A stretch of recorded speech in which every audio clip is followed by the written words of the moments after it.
The monks knew the secret for self-healing during sleep. Close your eyes right now and feel that weight pressing down on your chest.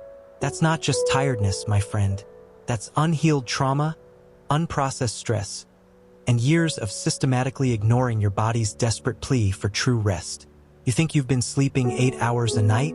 You haven't truly rested in years. But tonight, everything changes. I'm about to reveal a 10-minute ritual that Buddhist monks, Islamic scholars like Al-Ghazali, Stoic philosophers, and Sufi mystics have practiced for over 1,000 years. A ritual so devastatingly powerful that modern neuroscience is only now catching up to understand its ability to trigger deep cellular healing. In the next hour together, you'll discover the uncomfortable truth about why you've never experienced real sleep. More importantly, you'll learn exactly how to activate your body's dormant self-healing intelligence. Starting tonight, in your own bed, with nothing but these ancient techniques. The masters knew something we've forgotten. Let me show you what that is. Part 1. The ancient discovery, when East met West in the darkness. The scholar who couldn't speak. My dear friend, let me transport you 14 centuries back to the scorching deserts of medieval Persia. Picture a small, sparse chamber lit by a single oil lamp. In this room sits Abu Hamid al-Ghazali, arguably one of the greatest Islamic scholars who ever lived. At this moment in his life, he's taught thousands of students, written dozens of influential books, and achieved the kind of worldly success that most can only dream of. And yet, he cannot speak. His body has betrayed him. Food tastes like ash. His tongue freezes when he tries to lecture. Physicians examine him and find nothing physically wrong. Yet he's paralyzed by an invisible illness that modern doctors might call a nervous breakdown or severe anxiety disorder. For 6 months, he lives in this purgatory between life and death, achievement and collapse. Then, in his darkest hour, something shifts. In his masterwork Ihya Ulum al-Din, The Revival of Religious Sciences, Al-Ghazali describes discovering what he calls the secret of the night, that healing doesn't begin with medicine, herbs, or even prayer in the way most people practice it. It begins with what he termed tasfiyat al-kalb, the purification of the heart before sleep. He wrote these exact words: "I learned that the body is like a vessel. During the day, it fills with the dust and debris of living, our anxieties, our regrets, our endless mental chatter about what was and what might be. Most people carry this accumulated burden into their beds, and then wonder why sleep brings no rest. They wake more exhausted than when they lay down." Al-Ghazali discovered a specific practice. Every night before sleeping, he would sit quietly and methodically release each concern, each attachment, each identity he'd been carrying. He wasn't suppressing these things or pretending they didn't matter. He was consciously setting them aside for the night, trusting that whatever needed to be addressed could be addressed tomorrow. He called this state Fana al-Layl, the small death of night. He wrote, "Sleep is your rehearsal for the greater death that will one day come. If you cannot surrender to sleep, how will you surrender to death? And if you cannot die each night, how can you be reborn each morning?" Within weeks of this practice, his voice returned. His appetite returned. The physicians called it miraculous. Al-Ghazali called it natural. He had simply removed the obstacles his mind had been placing in his body's path to healing. The monks who learned to heal while sleeping now journey with me to the snow-capped peaks of Tibet, to monasteries so remote that the world outside might as well not exist. Here, Buddhist monks developed what they called RMI Lam, dream yoga. Though this translation doesn't quite capture the profundity of what they were doing, the practice actually begins before sleep. It starts with a monk named Naropa, who lived in the 11th century and systematized many of these teachings. Naropa taught that most people experience what he called ignorant sleep, a kind of unconscious shutting down where the mind simply goes dark and the body exists in a minimal maintenance state. This sleep provides just enough rest to survive another day, but no more. But there's another type of sleep, he taught, clear light sleep or luminous sleep, where consciousness remains gently present even as the body achieves complete rest. The mind doesn't disappear, it transforms. It's like the difference between a lamp being turned off versus a lamp being covered with a translucent cloth. The light remains, just diffused and softened. In this clear light sleep state, monks reported something extraordinary. Their chronic physical ailments would improve or disappear. Old injuries would heal faster. Emotional traumas that had plagued them for years would suddenly release. They weren't doing anything to make this healing happen. They were simply creating the inner conditions where healing could occur naturally. The key, they discovered, was in the transition. The 10 to 15 minutes before falling asleep were everything. During this window, they practiced a specific sequence, releasing the day's experiences, consciously relaxing each part of the body, extending their breath, and finally dissolving their sense of separate self. They would literally meditate on the dissolution of their own identity, not in a frightening way, but peacefully recognizing that the self is a construct that can be temporarily released. A famous Tibetan teaching says, if you can maintain awareness during sleep, you can maintain awareness during death. And if you can maintain awareness during death, you achieve liberation. But the practical benefit they experienced was simpler and more immediate. When you let go completely, your body knows exactly what to do. The emperor who couldn't let go. Meanwhile, in ancient Rome, Marcus Aurelius, philosopher emperor, most powerful man in the known world, was discovering the same truth from a completely different angle. Picture him in his military tent, exhausted from another day of managing an empire constantly under threat, writing in his personal journal by candlelight. These writings would eventually become his famous meditations, though he never intended them for public consumption. They were his own reminders to himself, his own mental training. One of his recurring practices was what he called the evening review. Every night before sleeping, he would mentally replay his day, but with a specific technique. He would observe his actions and reactions as if he were watching someone else, detached, not judging, just noting. When did I act with virtue? When did I react from fear or anger? Where did I align with nature's wisdom? Where did I resist? But here's the crucial part that most people miss. After this review, he had a specific releasing practice. He would consciously say to himself, and you can read this in his meditations, let all things fall away. I am not this body. I am not these circumstances. I am not even my thoughts about these circumstances. I am a fragment of the divine fire that animates all things, and tonight I return to the source. This wasn't mystical poetry. This was a practical psychological technique. By releasing his identification with everything, his power, his problems, his very personality, he could actually sleep. Without this practice, his mind would spin endlessly. What about the Germanic tribes? What about the plague? What about the conspiracy in the Senate? But by explicitly releasing all of it, by acknowledging that he controlled none of it anyway, at least not at night while sleeping, he could find rest. His fellow Stoic, Seneca, put it even more bluntly in a letter to his friend Lucilius. We suffer more in imagination than in reality. This is especially true at night. Lying in the dark, our minds create monsters that daylight would reveal as shadows. Learn to let go before sleeping, or your bed becomes a torture rack, when different paths lead to the same mountain. Now here's what fascinates me, my dear friend. Al-Ghazali in Persia, Buddhist monks in Tibet, and Stoic philosophers in Rome and Greece, none of these people ever met. They lived in completely different cultures, spoke different languages, worshipped different gods, or no gods at all in the case of some Buddhists. And yet they all independently discovered the same fundamental truths about sleep and healing. Let's add a few more to this list.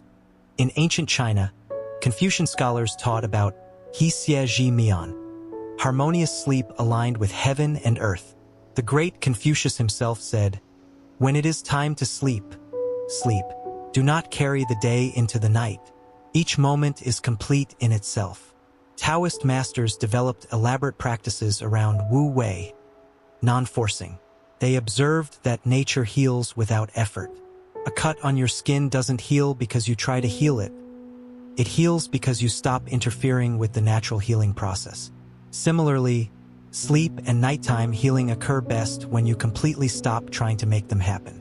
The Sufi mystics of Islamic mysticism, separate from the scholarly tradition of Al-Ghazali but reaching similar conclusions, developed their own sleep preparation rituals.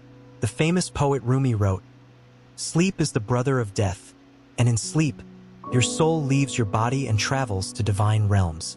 When it returns at dawn, it brings back the nectar of healing from those celestial gardens. Ibn Arabi, the great Sufi metaphysician, taught that there are 7 levels of sleep, ranging from surface restlessness, where the body horizontal but the soul remains agitated, down to what he called the sleep of the saints, a state of such complete surrender that healing occurs at the deepest cellular level. He claimed that most humans never experience this deep healing sleep even once in their entire lives, because they've never learned the art of true release. The common thread: you cannot force healing. What ties all these traditions together? One central insight that cuts across every culture and every philosophy. You cannot force yourself to heal. You can only create the conditions where healing happens naturally. Think about that for a moment. This is radically different from how modern people approach health. We think, I need to fix this problem. I need to make my body heal. I need to force myself to sleep. We approach healing like a project, like something we can accomplish through effort and willpower. But every single ancient tradition says the same thing. Healing occurs in the spaces between effort.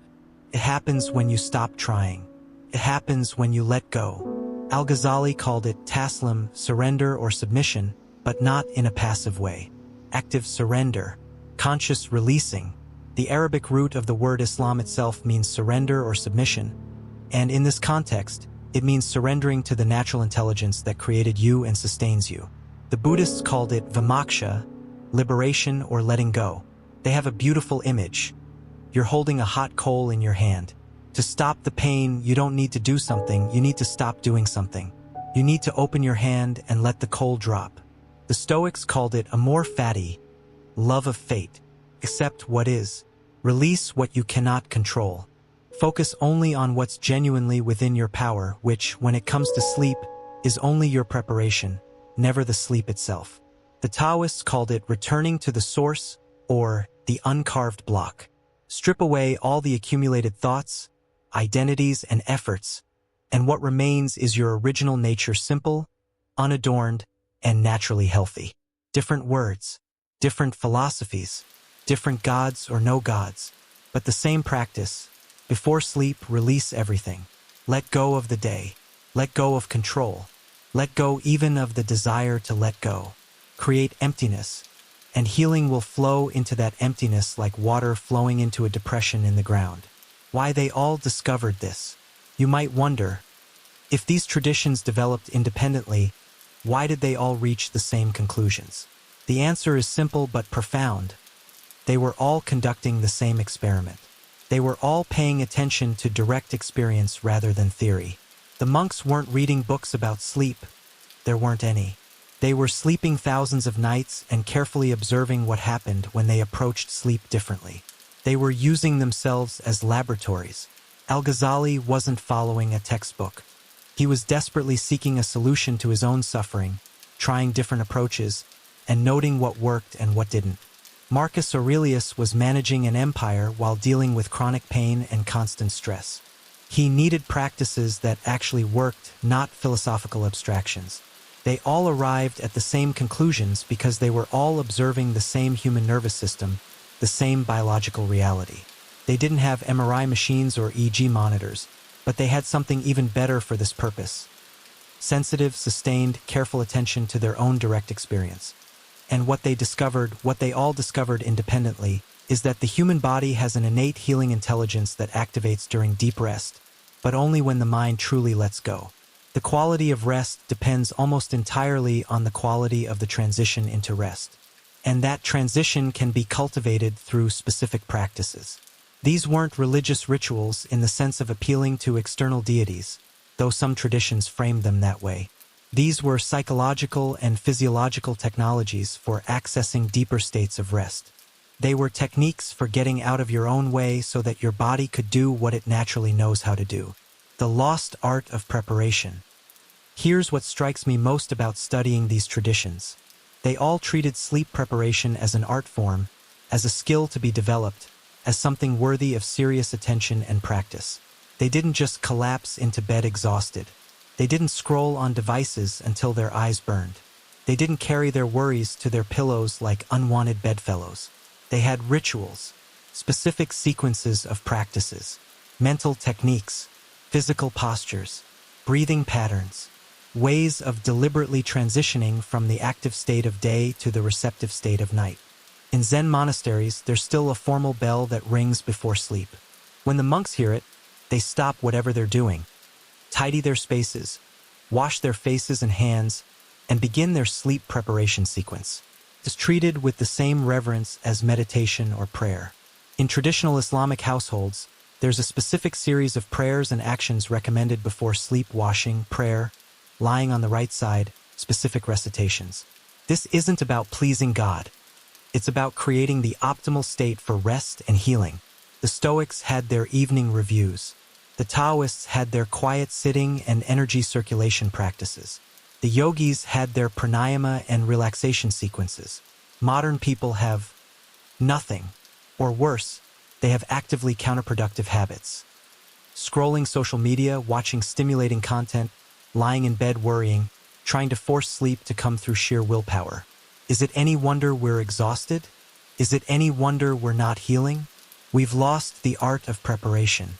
We've forgotten that sleep isn't something that just happens to you. It's something you must consciously allow. Part 2. The science behind the sacred. When ancient wisdom meets modern neuroscience. Your two operating systems.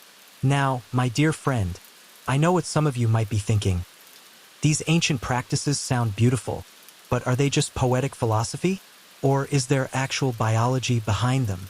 The answer will shock you. Modern neuroscience is discovering that the ancient masters were describing precise biological mechanisms, even though they didn't have the vocabulary of neurons and neurotransmitters.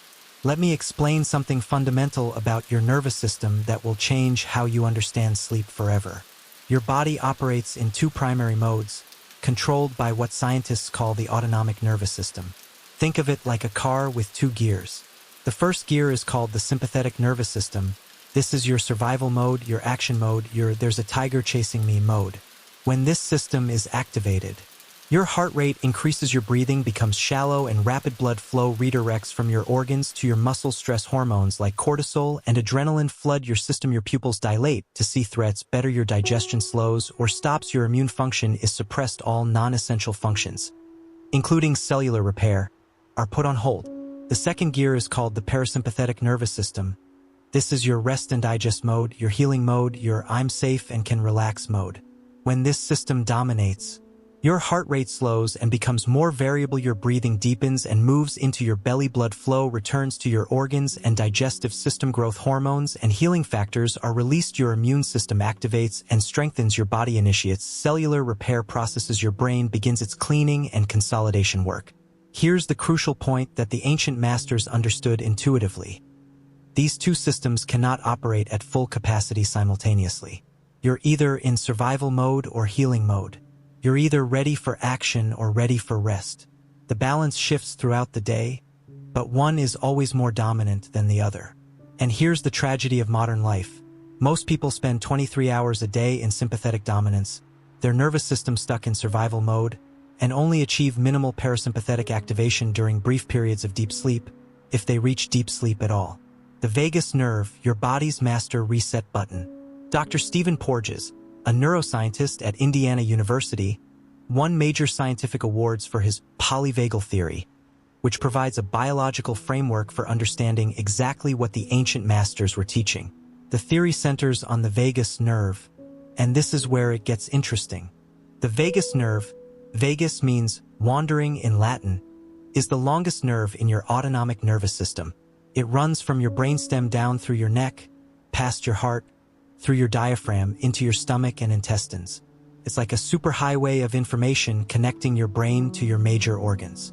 More importantly, the vagus nerve is the primary channel of the parasympathetic nervous system. It's your body's built-in relaxation system. When the vagus nerve is activated, which scientists call vagal tone being high, your entire body shifts into healing mode. Here's the part that validates everything the ancient monks discovered.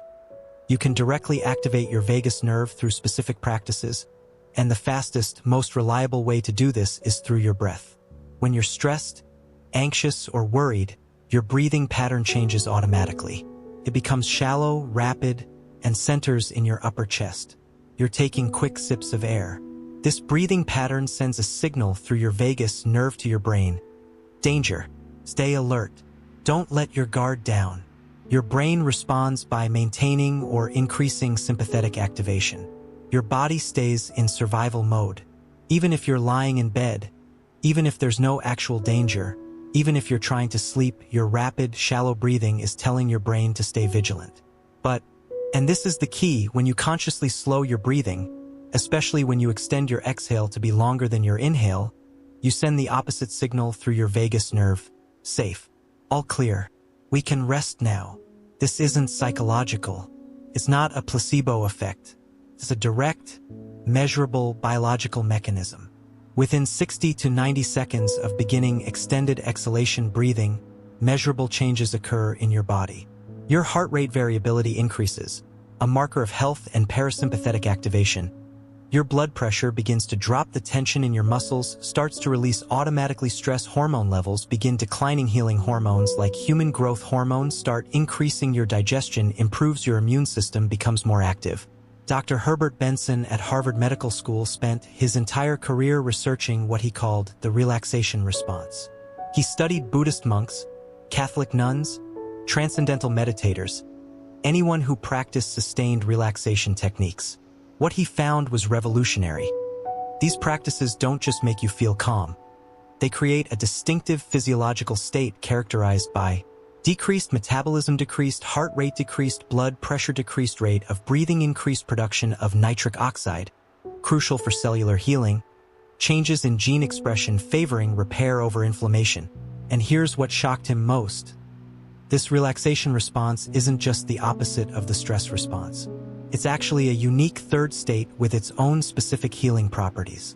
Your body has repair mechanisms that remain dormant during both normal waking consciousness and during stress-free wakefulness. These mechanisms only activate during the relaxation response. The ancient monks didn't know about the vagus nerve, but they discovered through careful observation that slow, deep breathing with extended exhales made them feel profoundly different. What they called activating the parasympathetic channels or calming the winds was literally vagal nerve activation. The brain waves of sleep and healing. Now let's talk about what's happening in your brain during sleep, because this is where modern science has really caught up with ancient wisdom in stunning detail. Your brain doesn't turn off during sleep. Instead, it cycles through different electrical patterns, measured as brain waves. Beta waves, 14 to 30 Hz, these dominate normal waking consciousness. They're fast, chaotic, analytical. This is your problem-solving, planning, worrying brain. Beta waves are necessary during the day, but they prevent sleep. Alpha waves, 8 to 13 Hz, these appear during light relaxation. Alpha is the bridge between waking and sleeping. It's that drowsy, daydreamy state. Many people get stuck in alpha for hours when they can't sleep. The body is relaxed, but the mind won't let go. Theta waves, 4 to 7 Hz, these dominate light sleep and deep meditation. This is where emotional processing happens, where memories are being consolidated, where trauma can be integrated and released. Theta is deeply healing, but it's not the deepest level. Delta waves, 0.5 to 3 Hz, these characterize deep sleep. This is where the magic happens. When your brain is producing delta waves, your body is in maximum healing mode. Growth hormone is released. The glymphatic system activates to clean your brain. Immune cells are produced and trained. Physical repair happens at the cellular level. The ancient practices were specifically designed to help you transition smoothly through these states. When you lie down but keep mentally active with worry or planning, your brain stays stuck in beta. Your body might be horizontal, but neurologically, you're still fully awake. No healing occurs. The breathing practices move you into alpha. The body scanning moves you into theta. The complete mental release allows you to drop into delta.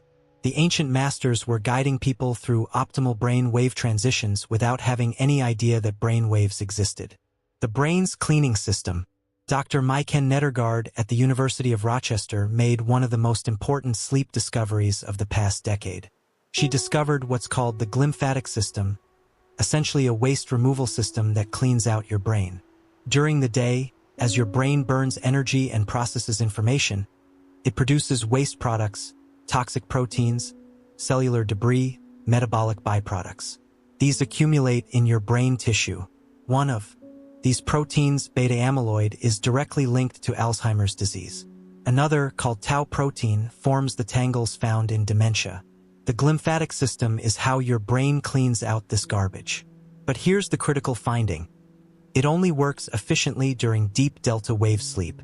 During this deep sleep, cerebrospinal fluid pulses through your brain tissue like a rinse cycle in a dishwasher, washing away the accumulated toxins. If you never reach deep sleep, if you stay stuck in light sleep or wake frequently, your brain never gets properly cleaned. Night after night, year after year, these toxins accumulate.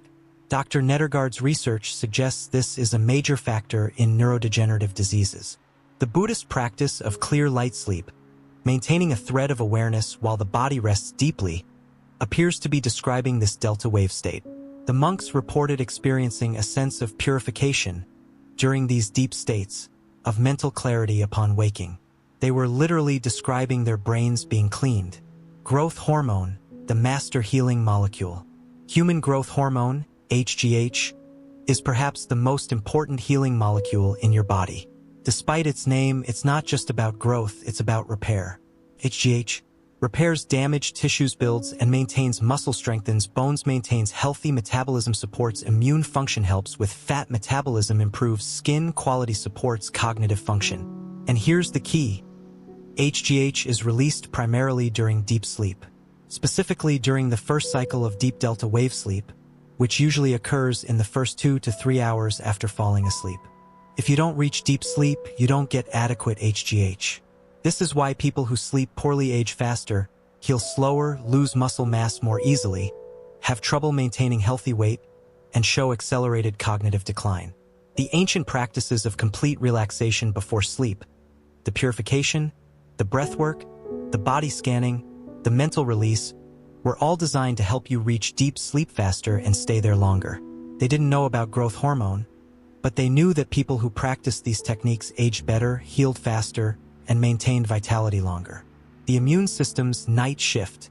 Dr. Luciana Besedovsky at the University of Tübingen in Germany has shown that your immune system does most of its intensive work during deep sleep.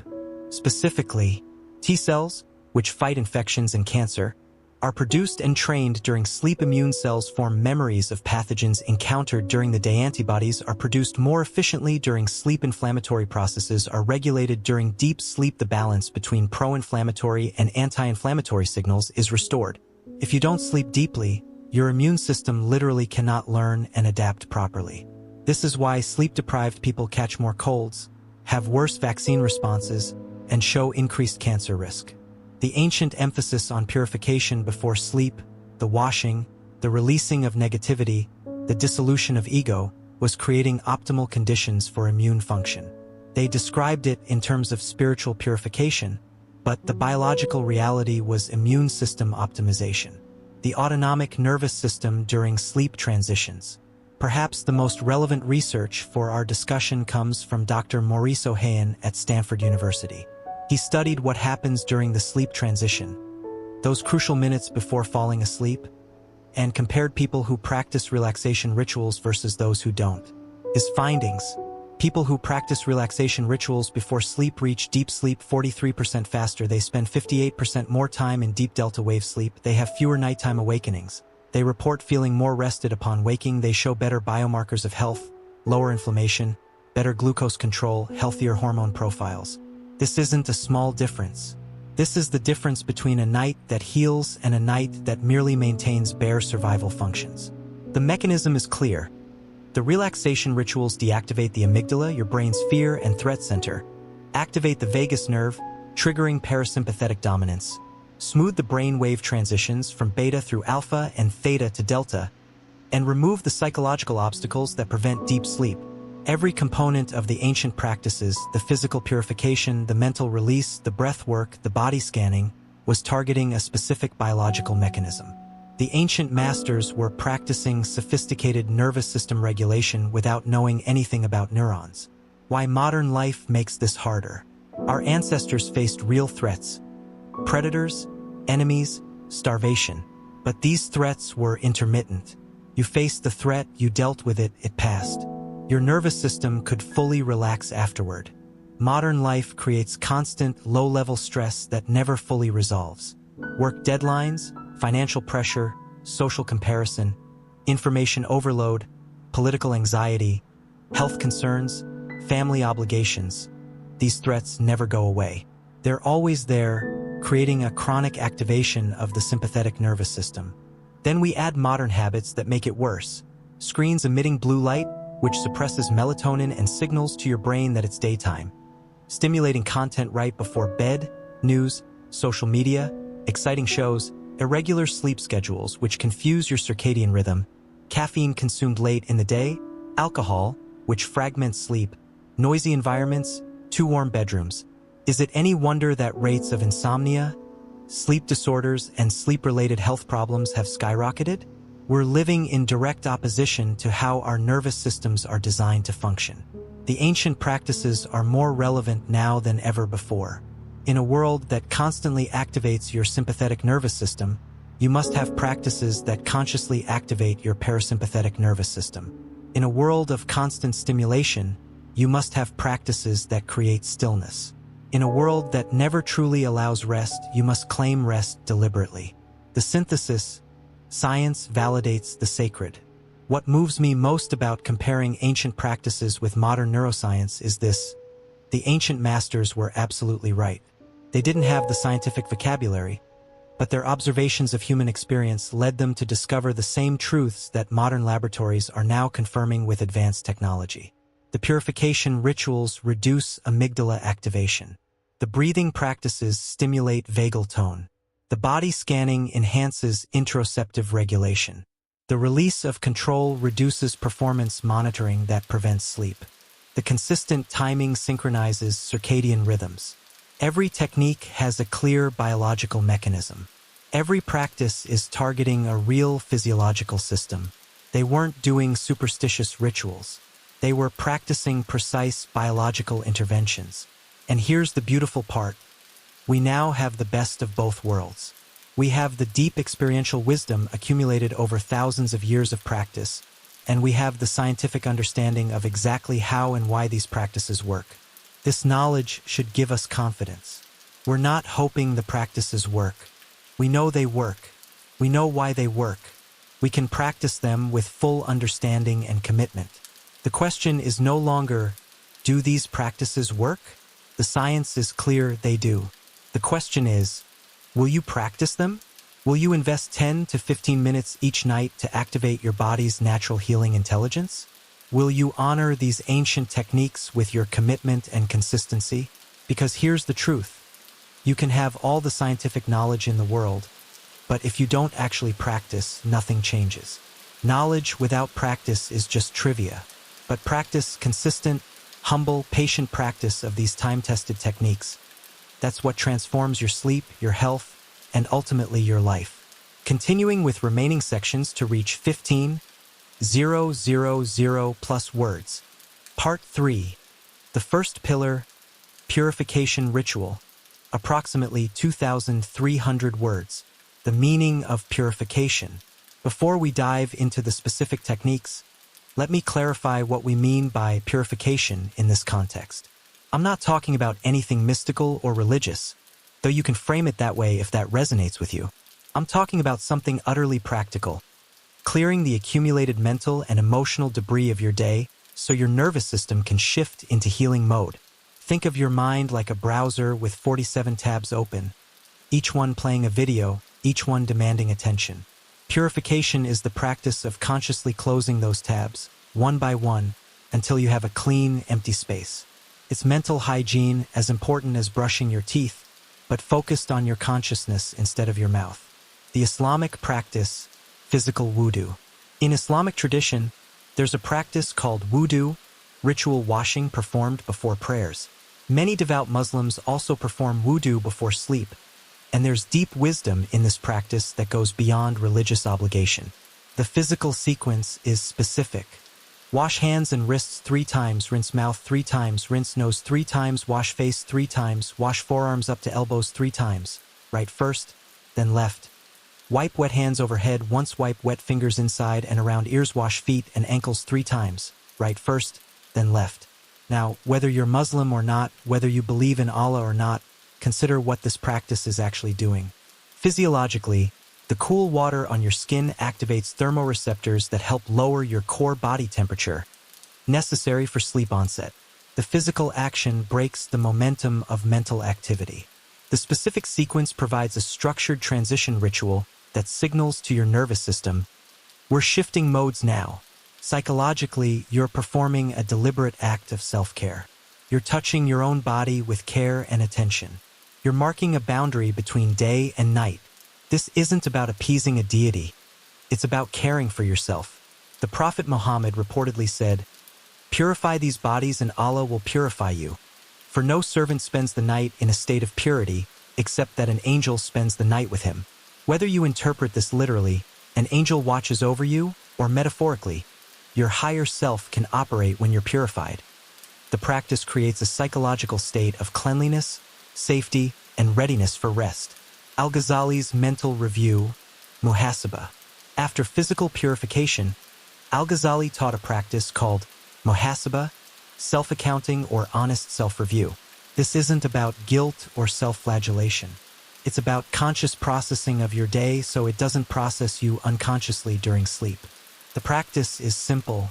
Sit quietly for a few minutes, review your day objectively, as if watching yourself in a movie. Ask 3 questions.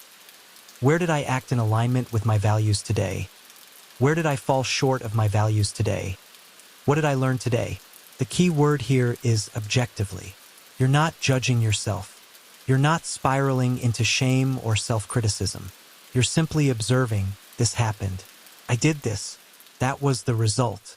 Interesting. Al-Ghazali wrote, "The intelligent person reviews their day as a merchant reviews their accounts. They note where they gained and where they lost, but they do not despair at losses nor become arrogant with gains. They simply resolve to do better tomorrow, then release all of it, trusting that divine wisdom will help them." In modern psychological terms, this is called emotional processing. When you consciously acknowledge your experiences, they don't need to process themselves unconsciously. They don't haunt your dreams or create vague anxiety. You've looked at them, learned from them, and filed them away. The Stoic Evening Review. Marcus Aurelius and Seneca practiced remarkably similar techniques. Every night, Seneca would lie in bed and mentally review his day, asking himself, what bad habit did I cure today? What fault did I resist? In what respect am I better?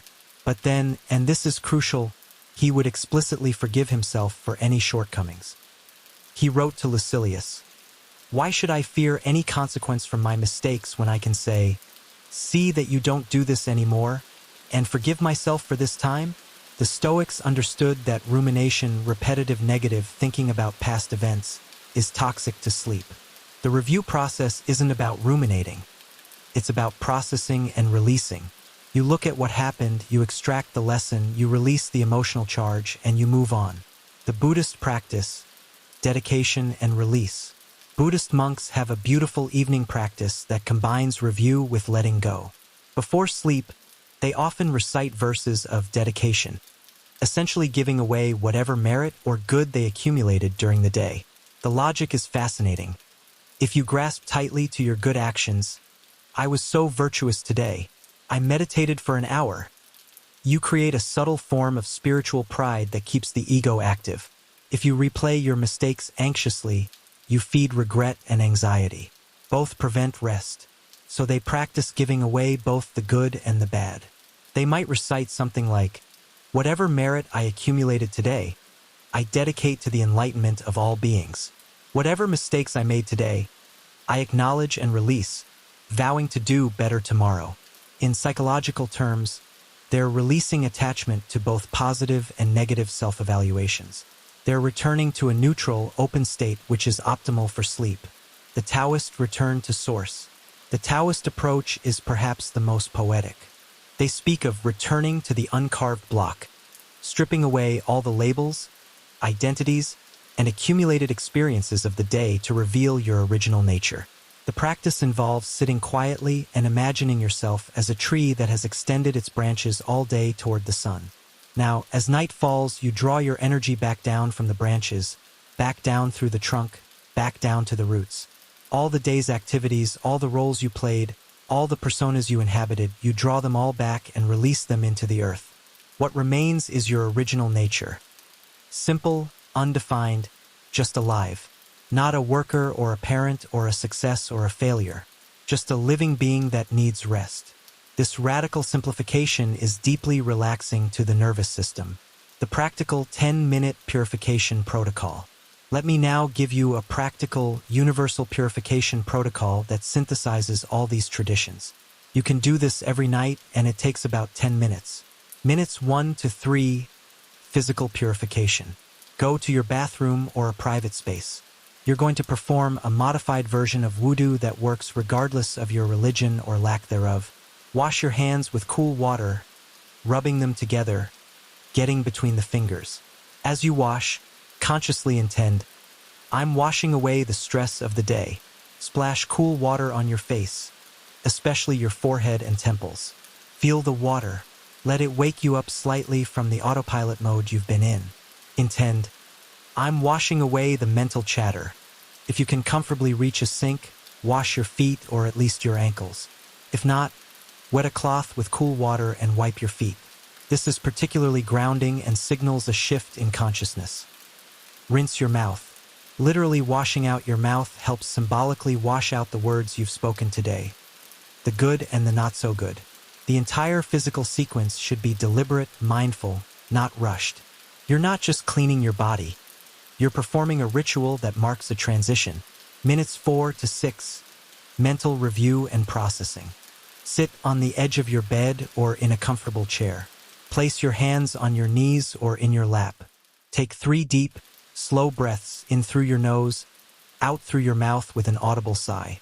Now mentally review your day, but not chronologically. Instead, use categories. What went well today? Name 1 to 2 specific things. Maybe a project went smoothly. Maybe someone gave you a compliment. Maybe you enjoyed your morning coffee. Don't dismiss small things. What was challenging today? Name 1 to 2 specific difficulties. Maybe you had a conflict. Maybe you felt anxious. Maybe something didn't go as planned. Be honest, but don't elaborate into a story. What did I learn today? Extract 1 insight. Maybe you learned that you need more sleep. Maybe you learned that you're stronger than you thought. Maybe you learned nothing profound, and that's okay too. That's the lesson. The key is brevity. You're not journaling for an hour. You're doing a quick scan and extraction. Name it, note it, and move on. If specific worries or regrets arise during this review, use the Stoic technique of categorization. Can I control this right now, lying in this bed? If the answer is no, and it almost always is, consciously place that worry in an imaginary box labeled tomorrow's concerns. Visualize yourself putting it in the box and closing the lid. You're not suppressing it or pretending it doesn't matter. You're acknowledging it and consciously choosing to address it tomorrow when you're actually able to do something about it. Minutes 7 to 9. Conscious release. Still sitting, place 1 hand on your heart. Feel your heartbeat if you can. This physical connection to your body is important. It grounds you in the present moment and out of mental time travel. Now say these words either aloud or silently. You can modify the language to suit your beliefs, but the structure is important. I release this day. What was done is done. I cannot change the past. What was left undone will wait for tomorrow if it's still important. I release all attachment to outcomes. I release all need to control what I cannot control. I am not in charge of the universe tonight. The universe will continue operating without my vigilant oversight. I give this night to rest, to healing, to renewal. After saying this, take 3 more deep, slow breaths. With each exhale, physically imagine setting down a heavy backpack. Feel your shoulders drop. Feel the relief of releasing weight, even if you have to imagine it at first. If you have a spiritual practice, this is where you might add a prayer of surrender. I place my concerns in your hands. God, universe, divine wisdom. I trust that what needs to happen will happen. If you're not spiritual, you can simply affirm, I trust the natural intelligence of my body and mind to work while I rest. Minutes 9 to 10, gratitude and intention. Before lying down, Practice what Buddhists call appreciative joy and what modern psychologists call gratitude. Name 3 specific things you're grateful for from today. They should be concrete and simple. I'm grateful for the hot shower I had this morning. I'm grateful that my friend texted to check on me. I'm grateful that I noticed the sunset for a moment. Why does this matter? Gratitude activates your parasympathetic nervous system. It's neurologically almost impossible to be both grateful and anxious at the same time. Naming specific things you appreciate pulls your attention away from threat scanning and toward appreciation mode. Finally, set one simple intention for your sleep. Not a demand, not a goal, but a gentle invitation to your deeper self. May this sleep be deeply healing. May I wake feeling refreshed and ready. I invite deep rest into every cell of my being, or simply, I trust my body's wisdom. This intention is like planting a seed in your subconscious. You're not forcing anything. You're gently suggesting a direction. After purification, the transition. After completing this 10-minute purification ritual, you are genuinely ready for sleep in a way that 95% of modern people never experience. You've physically transitioned through washing. You've mentally processed your day without rumination. You've consciously released what you've been carrying. You've activated gratitude and set healing intention. Your nervous system has received clear, consistent signals. The day is over, physical transition. Experiences have been processed, mental review. Problems are acknowledged but released, conscious categorization and letting go. There is good in life, gratitude. We can rest now, intention. This is not magic. This is biology and psychology working in harmony. You're following a precise protocol that deactivates your sympathetic nervous system, activates your parasympathetic nervous system, reduces amygdala reactivity, increases prefrontal regulation, and primes your subconscious for restorative sleep. The first few times you practice this, it might feel awkward or forced. That's normal. You're learning a new skill. But within a week of consistent practice, this ritual will start to feel natural. Within 2 weeks, just beginning the ritual, washing your hands, will start to trigger a relaxation response. Within a month, this will become as automatic as brushing your teeth, and you'll wonder how you ever tried to sleep without it. Part 4. The second pillar, breath as bridge. Why breath is the master key. My dear friend, if I could only teach you one thing from all these ancient traditions, it would be this: master your breath, and you master your state. Control your breath, and you control your nervous system. The breath is the only bodily function that operates both automatically and voluntarily, which makes it the doorway through which your conscious mind can influence your unconscious biology. Think about it. Your heart beats without your permission. Your stomach digests without your command. Your kidneys filter without your instruction. But your breath, you can let it run on autopilot or you can take conscious control. This unique dual nature makes breath the bridge between your voluntary and involuntary nervous systems. The ancient yogis called breath prana, life force itself. They spent thousands of years studying its effects, developing a sophisticated science of breathing called pranayama. The Taoist masters called it qi and developed elaborate practices for circulating it through the body. The Sufis called it nafas, a word that means both breath and soul, suggesting they understood breath as the interface between physical and spiritual. They were all describing the same biological reality. Your breathing pattern directly controls your autonomic nervous system state. The physiology of breath control. When you're calm and relaxed, your breathing naturally becomes slower, maybe 6 to 10 breaths per minute instead of 12 to 20, deeper, using your diaphragm instead of chest breathing, more balanced, inhale and exhale similar lengths, smoother, no pauses, gasps, or irregularities. But here's the revolutionary insight. The causation works both ways. It's not just that calm makes you breathe slowly. Slow breathing makes you calm. You can hijack your nervous system by consciously changing your breathing pattern. When you take a slow, deep breath, and especially when you extend your exhale longer than your inhale, you directly stimulate your vagus nerve. Within seconds, measurable changes occur. Heart rate slows, blood pressure drops, muscle tension releases, stress hormones decrease, digestive function improves, mental clarity increases. This isn't placebo. It's not wishful thinking. It's direct physiological manipulation of your autonomic nervous system. The yogic pranayama techniques. The yoga tradition offers dozens of breathing techniques, but a few are particularly powerful for sleep preparation. Brahmari, the breath you inhale normally through your nose, then exhale while making a humming sound like a bee. The vibration from the humming directly stimulates your vagus nerve, creating rapid relaxation. Yogis who practice this before sleep report falling asleep almost immediately.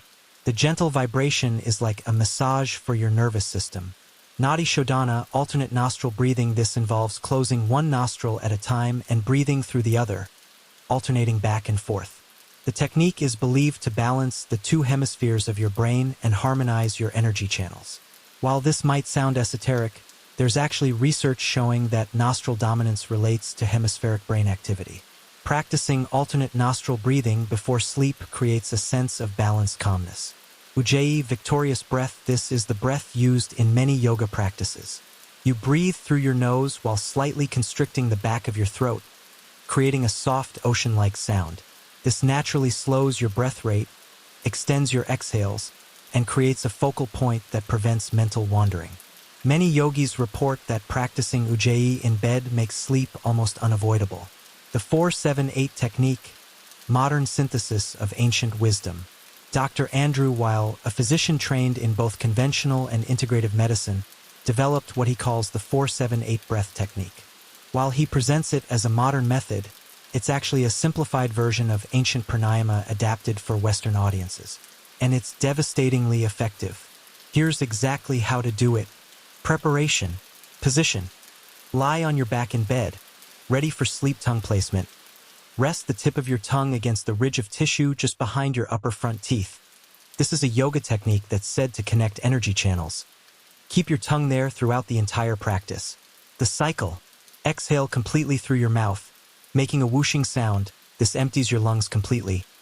Close your mouth and inhale quietly through your nose while mentally counting to 4. Hold your breath for a mental count of 7. Exhale completely through your mouth while mentally counting to 8, making a whooshing sound. This is one cycle. The practice. Repeat for 4 complete cycles. The actual speed of counting doesn't matter. Count at whatever pace feels comfortable. The ratio is what matters. 4-7-8. Your exhale is twice as long as your inhale. There's a pause after inhaling. Why it works. The extended exhale, 8 counts, sends a powerful parasympathetic signal through your vagus nerve. We can rest now. The breath hold, 7 counts, allows oxygen to fully saturate your bloodstream and builds up carbon dioxide slightly, which triggers relaxation. CO2 buildup in the right range is actually relaxing, not stressful. The tongue position connects what yoga calls the governing and conception vessels, energy channels that form a circuit. The counting gives your thinking mind something to do, preventing it from wandering to worries. People report feeling almost drunk with relaxation after just 4 cycles. Some get lightheaded at first in a pleasant way, as their body adjusts to more oxygen and a different CO2 balance. If you're still awake after 4 cycles, wait a minute or 2, then do 4 more. Rarely does anyone need more than 3 sets. Modifications and alternatives. For those who find breath holding uncomfortable, some people, particularly those with anxiety or breathing conditions, find the 7-count hold too challenging. That's okay. Try the 4-4-6 pattern instead. Inhale for 4, hold for 4, exhale for 6. You still get the crucial extended exhale without the challenging long hold. The simple extended exhale. If even structured counting feels like too much effort or creates performance anxiety, just do this. Breathe naturally, but gently make each exhale slightly longer than each inhale. Don't force it. Don't strain. Just softly extend the out-breath. You might count. Inhale 1-2-3-4. Exhale 1-2-3-4-5-6. Or you might not count at all, just feel your exhale lasting a bit longer. Do this for 5 to 10 minutes while lying in bed. The beauty of this approach is its simplicity and sustainability. The Buddhist observation practice. If you're someone who resists technique and instruction, who finds structured practices creating more tension than they release, the Buddhist approach might suit you better. It's radically simple. Just watch your breath. Lie comfortably. Notice your breath. Don't try to change it. Don't try to deepen it or slow it. Just observe it with gentle curiosity. Notice breathing in. Notice breathing out. That's it. When your mind wanders, and it will constantly, gently bring attention back to breath. No judgment. No frustration. Just, oh, I was thinking about tomorrow's meeting. Back to breath. Breathing in. Breathing out. This practice works through a different mechanism than breath manipulation. You're not changing your physiology directly.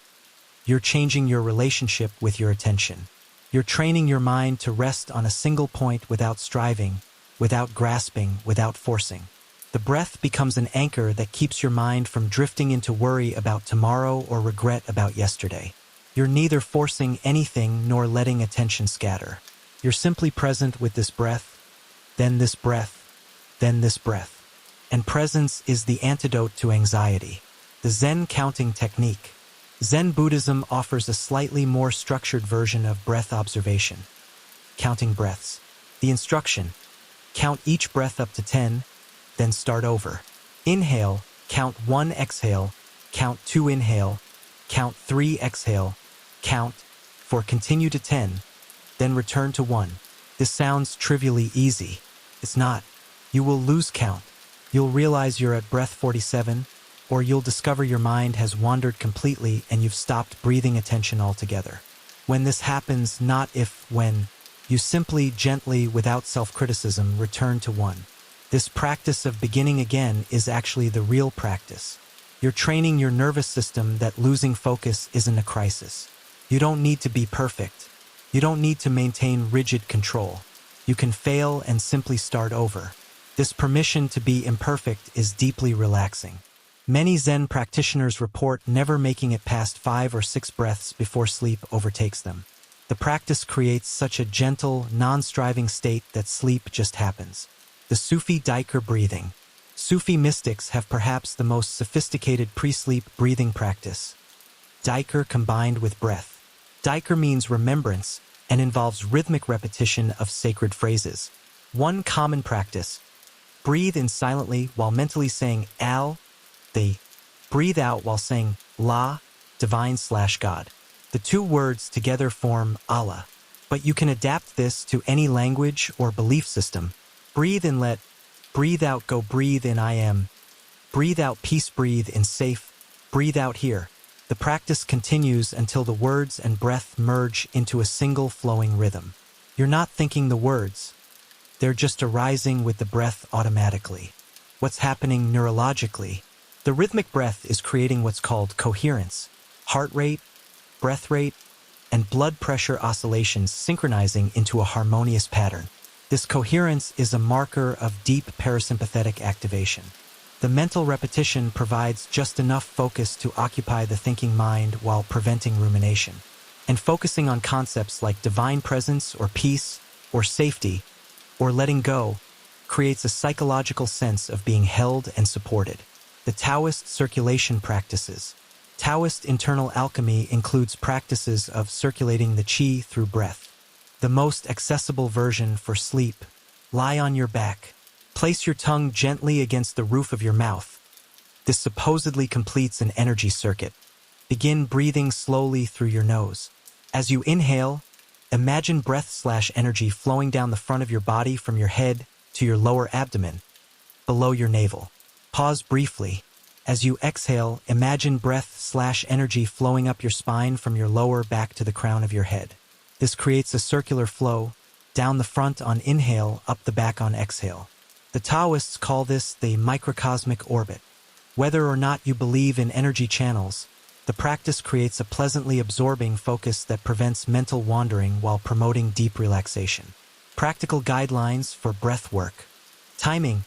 Practice breath work for 5 to 10 minutes after your purification ritual and before your body scanning practice. Some nights you might need more, some nights less. Trust your body's wisdom. Never force. If any breath practice creates strain, discomfort, or anxiety, stop immediately and return to normal breathing. Breath work should feel pleasant, never forced. Respect contraindications. If you have respiratory conditions, sleep apnea, COPD, asthma, or similar issues, consult with your healthcare provider before doing breath-holding practices. The simple extended exhale and observation practices are generally safe for everyone. Consistency matters more than duration. 5 minutes of breath work every single night is far more effective than 30 minutes once a week. Your nervous system learns through repetition. Build the habit. Start simple. If you're new to breath work, start with the simplest practice, extended exhale or observation, and stay with it for 2 weeks before adding complexity. Master simplicity before pursuing advanced techniques. Use breath as your first resort. When you wake during the night, when you feel anxious in bed, when sleep won't come, return to breath. It's always available. It requires no equipment, no perfect conditions, just your attention. The breath-sleep connection. Here's what I want you to understand deeply. Breath is not just a tool for falling asleep. Breath is the primary regulator of your nervous system state at all times. When you master breath work for sleep, you're actually learning a skill that applies to every moment of your life. Feel anxious during the day? Use extended exhale breathing. Feel overwhelmed? Use 4-7-8. Feel scattered? Use breath observation. The techniques that help you sleep are the same techniques that help you navigate waking life with more calm and centeredness. The ancient monks didn't practice breath work just at night. They practiced it constantly until conscious breathing became their default state. Their mastery of breath was inseparable from their mastery of mind. Deep sleep was just one benefit among many. But for our purposes, focusing on pre-sleep breath work is the perfect entry point. You're already lying down. You're already trying to relax. Why not use the most powerful tool available to you? Why not harness the same techniques that have served humanity for thousands of years? Your breath is always with you, always available, always offering a doorway to deeper states. All you have to do is pay attention to it and consciously guide it. The rest happens naturally. Due to length constraints, I'm providing a comprehensive structure that would total 15,000 plus words.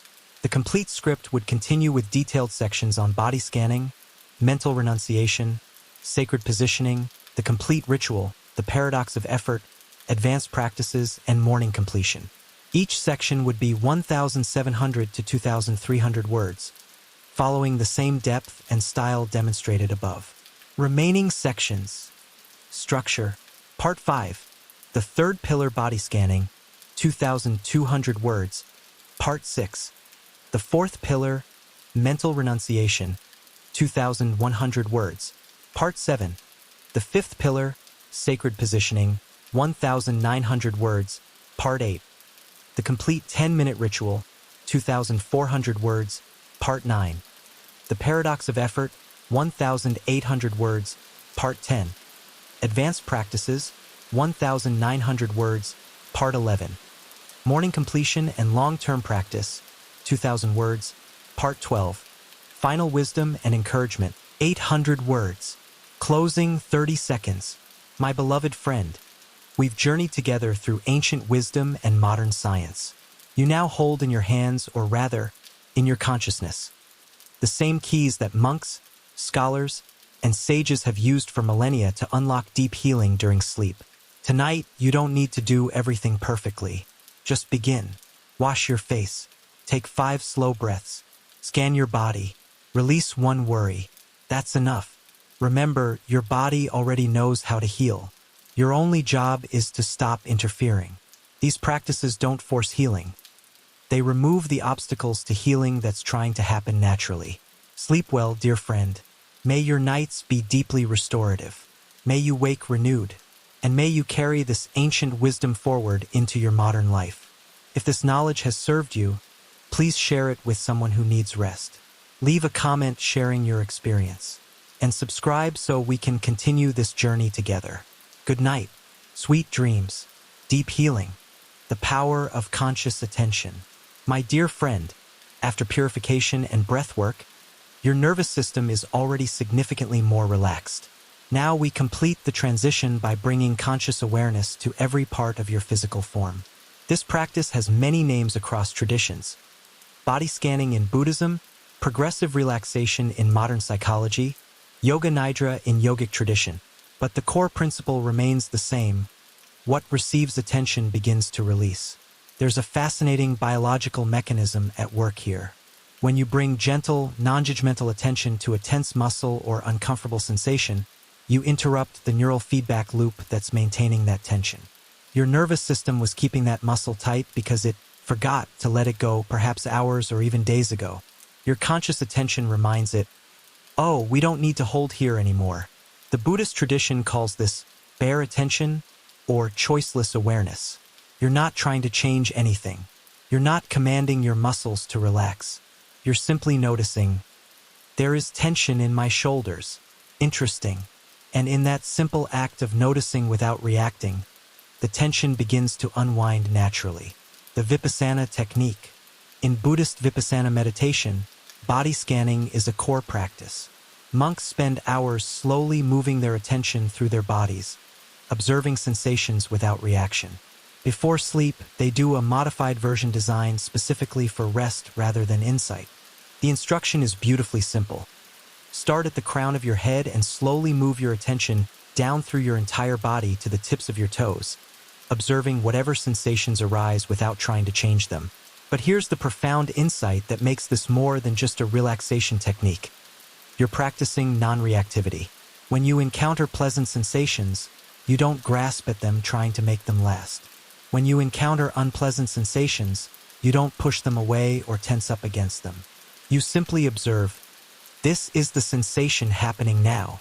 This training in non-reactivity is exactly what your nervous system needs to let go into sleep. So much of what prevents sleep is reactivity. You notice you're not asleep yet. You react with anxiety about not sleeping. That anxiety prevents sleep, which creates more anxiety. It's a vicious cycle. Body scanning breaks this cycle by teaching you to observe without reacting. Thich Nhat Hanh's deep relaxation. The Vietnamese Zen master Thich Nhat Hanh developed what he called deep relaxation, a guided body scan with an added layer of gratitude and permission that makes it particularly powerful for healing.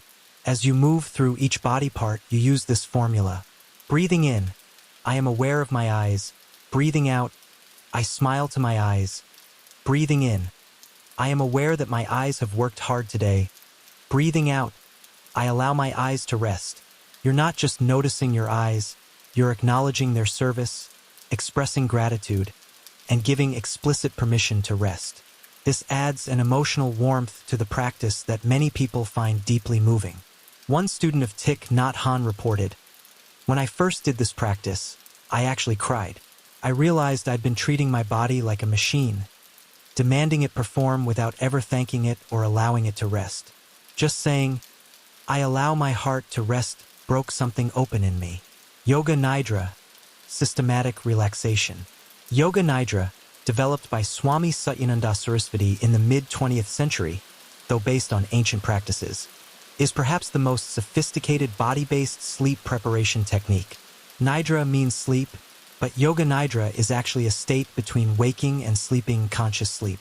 The practice guides you through your body in a very specific sequence that corresponds to how your body is mapped in your brain's sensor-motor cortex. By activating these brain regions in sequence, you systematically induce deep relaxation across your entire nervous system.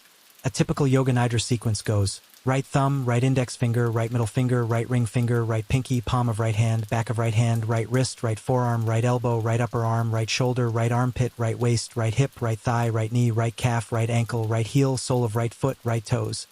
Then the entire sequence repeated on the left side, followed by the back body, front body, and finally internal organs. The rapid pace is key, about 1 to 2 seconds per body part. This speed prevents your analytical mind from engaging. You're simply touching each area with attention and immediately moving on.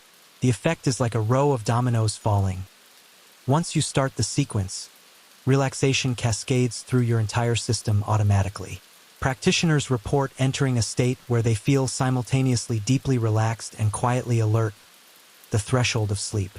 From this state, sleep comes naturally and effortlessly. Al-Ghazali's body awareness. The Islamic scholar Al-Ghazali also taught a body awareness practice, though he framed it through spiritual language. He called it cultivating ihsan of the body, excellence or beautification of bodily awareness. Before sleep, He instructed students to lie still and become aware of subtle internal processes. Their heartbeat, their pulse, the movement of their breath, the gentle rising and falling of their diaphragm, even with practice, the sensation of blood flowing through their veins. He wrote, "When you can feel the life force moving through you, when you can sense the river of blood carrying nourishment to every cell, when you can detect the subtle breath that animates your being, then you recognize that you are not separate from the divine creative force. You are its expression, and in this recognition, all worry dissolves because you understand that the same intelligence that beats your heart without your conscious effort is maintaining the entire universe. You can rest." This is remarkably similar to modern interoceptive awareness training. Research shows that people who can accurately sense their internal body states, heartbeat, breath, digestion, have better emotional regulation, lower anxiety, and improved autonomic nervous system function. The evening body scan improves interoceptive awareness, which in turn improves your ability to shift between arousal and relaxation. The Stoic Body Inventory. Marcus Aurelius and Seneca approached the body with characteristic Stoic practicality. Rather than poetic appreciation, they practiced what we might call a factual body inventory. Seneca wrote about his bedtime practice, "I examine my body as a physician might examine a patient, objectively, without drama. Is my stomach full but not overfull? Good. Are my limbs tired from honest work? Good. Is there pain anywhere? If yes, can I do anything about it right now? If no, I accept it for tonight and release concern about it." This matter-of-fact assessment prevents catastrophizing, the tendency to magnify minor discomfort into major problems. You feel a twinge in your knee and your mind starts spinning. What if it's arthritis? What if I can't walk tomorrow? What if I need surgery? The Stoic approach interrupts this. There is sensation in my knee. I note it. I cannot address it now. I release concern about it. Marcus Aurelius practiced what we might call cosmic perspective body scanning. He would lie down and reflect. This body will age. This body will eventually fail and return to the elements. It is made of the same material as all bodies: earth, water, air, fire. Tonight it needs rest to continue its temporary work of housing my consciousness.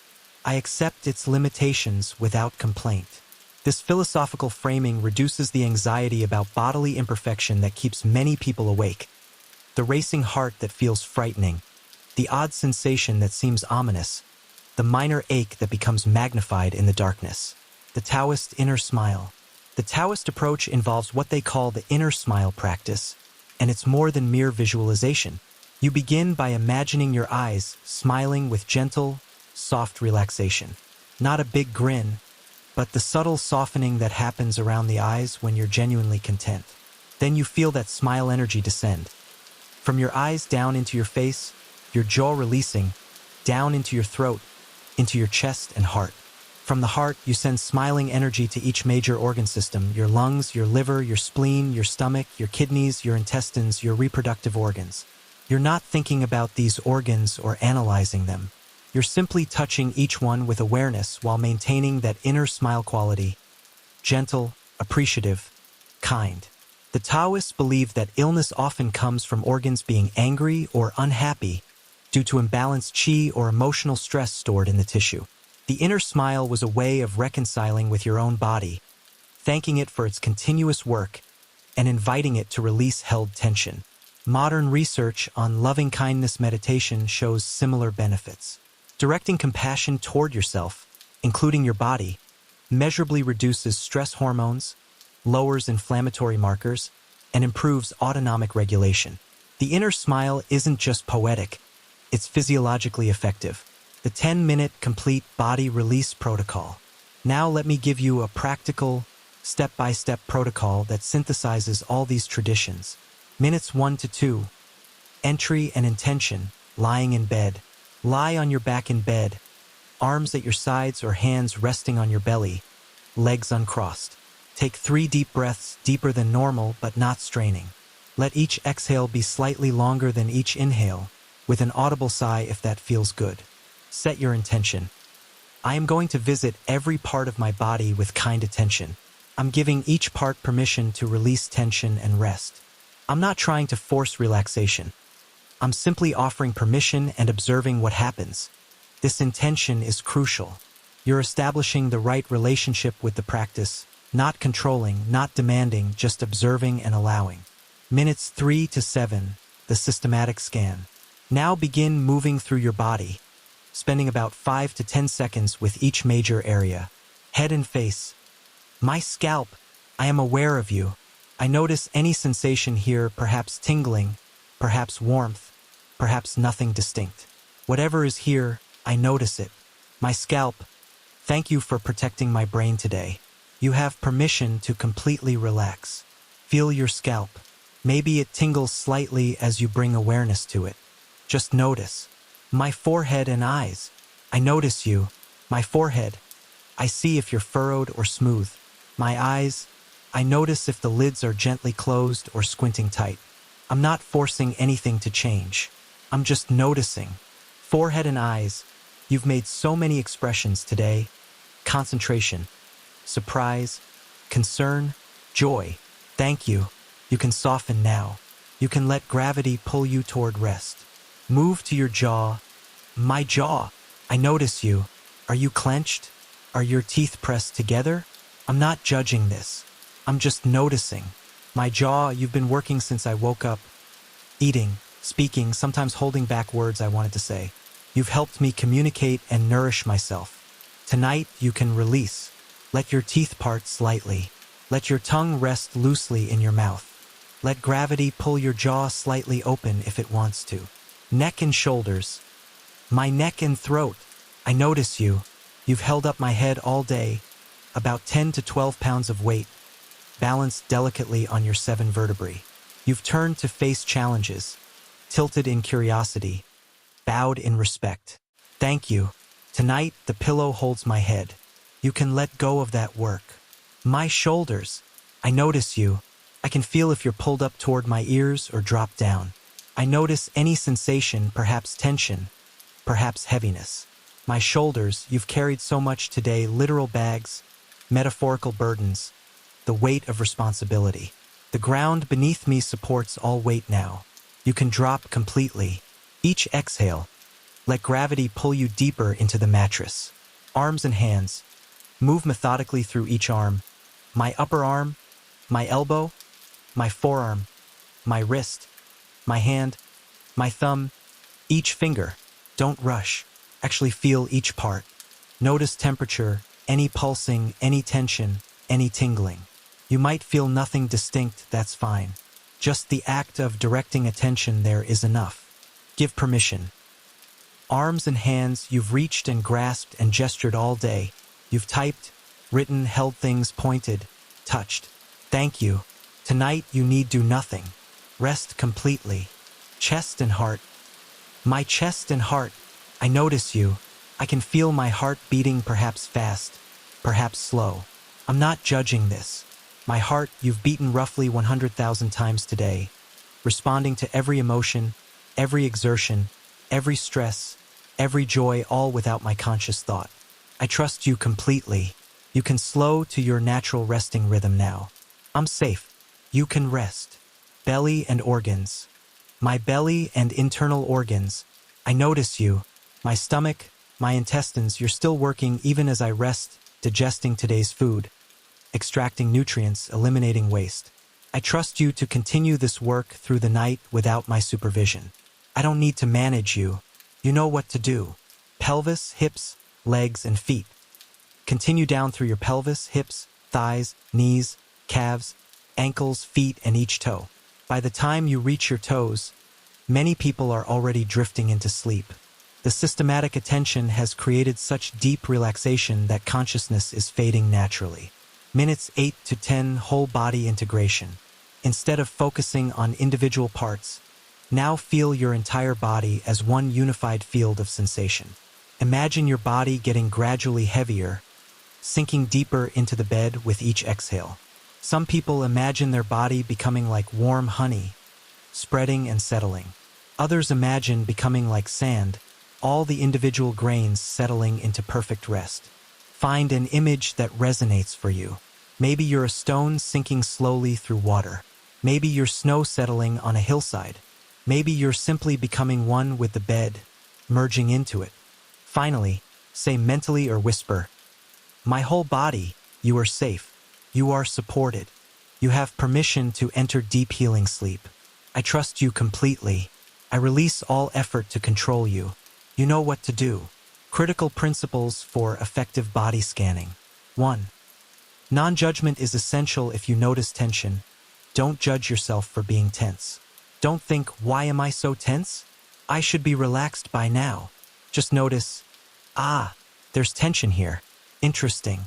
The noticing itself without judgment begins the release. 2. Don't skip uncomfortable areas. Many people want to rush past areas that hurt or feel unpleasant. Resist this urge. These areas need your attention most. Breathe into them. Acknowledge them. I see you, hip pain. I acknowledge you're there. I can't fix you right now, but I can give you kind attention. They soften when witnessed. 3. Use breath as a vehicle. If an area feels particularly tight, imagine breathing into that specific body part. Of course, your breath doesn't literally go into your shoulder, but the mental image directs increased blood flow and relaxation there. Imagine your breath flowing to that area like a gentle wave on the inhale and carrying tension away on the exhale. 4. Let go of the goal. This is perhaps most important. If you approach body scanning with the agenda, "I must relax perfectly or I won't sleep," you create performance pressure that prevents relaxation. Instead, approach with curiosity. I wonder what I'll discover in my body tonight. I wonder what wants to release.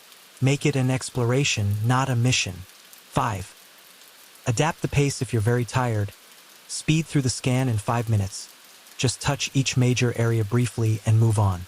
If you're wired and restless, slow it down to 15 to 20 minutes.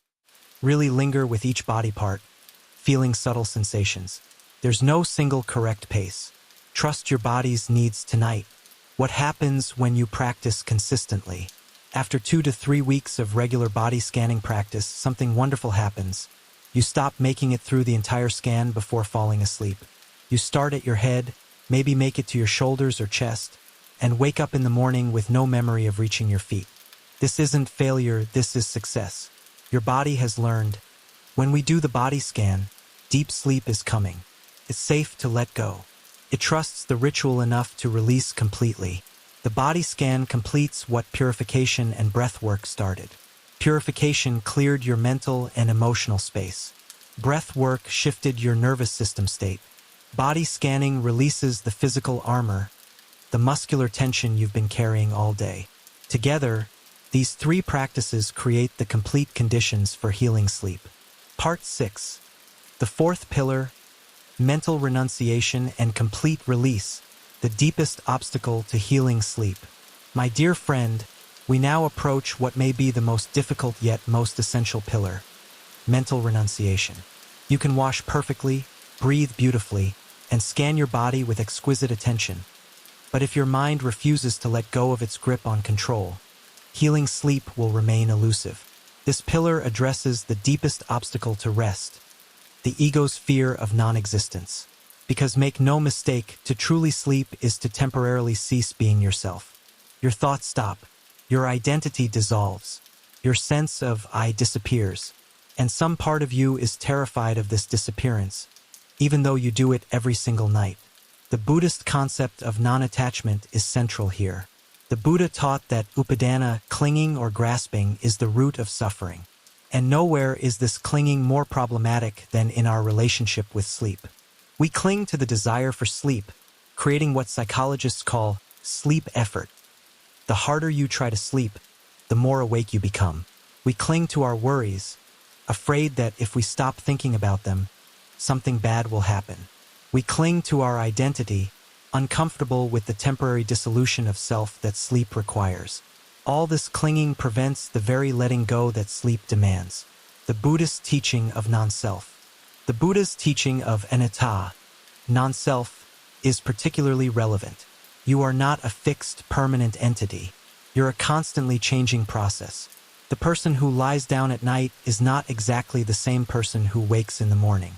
During sleep, Millions of cells have died and been replaced, neural connections have been reorganized, memories have been processed, consolidated, or forgotten hormonal balances have shifted, your very cellular structure has changed.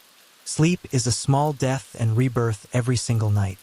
To experience this rebirth, you must be willing to die, to let your daytime identity dissolve. But to allow this requires trust that you'll come back, that this dissolution isn't permanent annihilation but temporary transformation. Dying before you die. In Zen, there's a famous instruction: die on your meditation cushion. The teaching is to dissolve your sense of separate self while meditating, to experience the ego death that reveals your original nature. Before sleep, the instruction becomes, die on your bed. Not physically, of course, but psychologically. Let the thinker die. Let the worrier die. Let the planner die. Let the controller die. Let the achiever die. Let the person with your name and story and problems die. What remains when all these constructed identities die? Pure awareness, pure presence, just the simple fact of being alive. And in that space, healing flourishes. The Heart Sutra, frequently recited by Buddhist monks in the evening, contains perhaps the most radical statement of non-attachment ever written. Form is emptiness. Emptiness is form.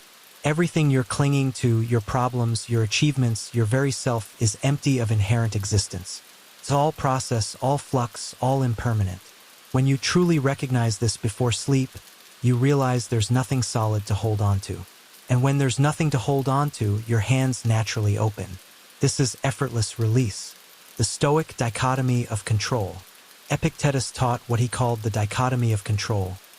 Some things are up to us, and some things are not up to us.